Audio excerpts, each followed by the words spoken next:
Okay, good morning, guys. Dave from Pegasus. And what's a decent day of racing today? I've really struggled to find anything sort of last night and even this morning. And I've gone back over the cards at a price that I really like. So yeah, I'm to the most part, I'm going to keep my powder dry. I have found a bet that I do think is overpriced and is worth taking a chance on, more so for place purposes, and it's in this race at Newbury in the 3:15.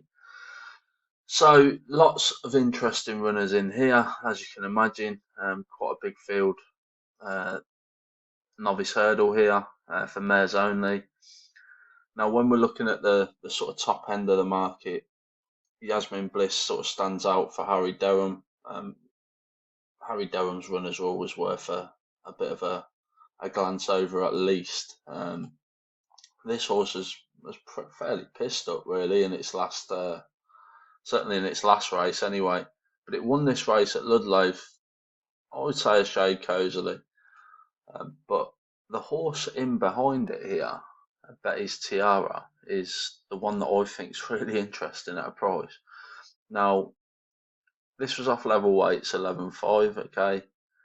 Finished 2 3/4 lengths behind. Probably could have been more in all fairness, but it was still a solid run.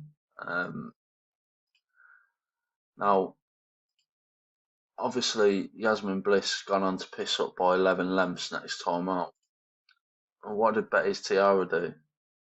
Won our favourite for this race at Huntington, another maiden hurdle for mares.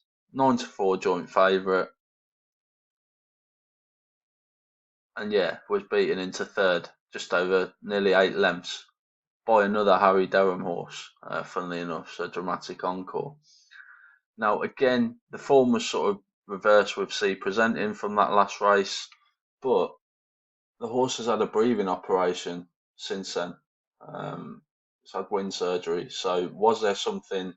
Obviously, there probably was something wrong in that race, hence why it's gone and had the wind surgery. I'm not massively keen on backing horses first time out after wind surgery, but sometimes they're worth giving a shout to.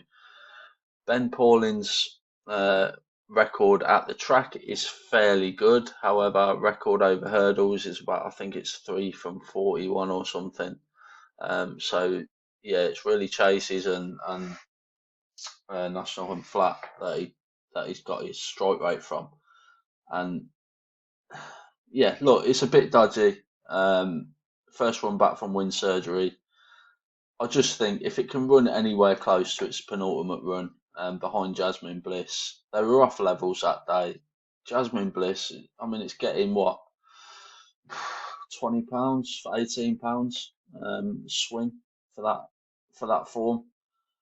And yeah, if the wind surgery does work, I mean, some horses do run well first time back from wind surgery.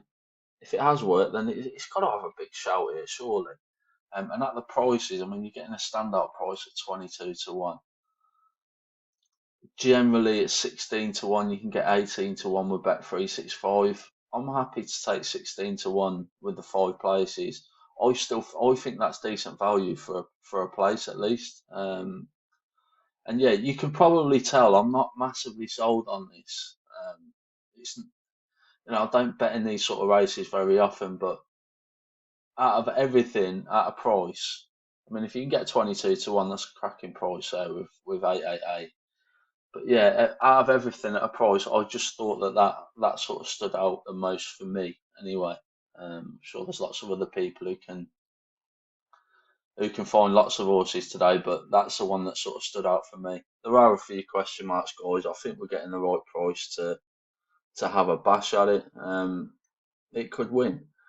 So I'm going to say half a point each way. It's not a strong fancy. And yeah, look, let's hope we get a little bit of better luck, certainly than what we got yesterday.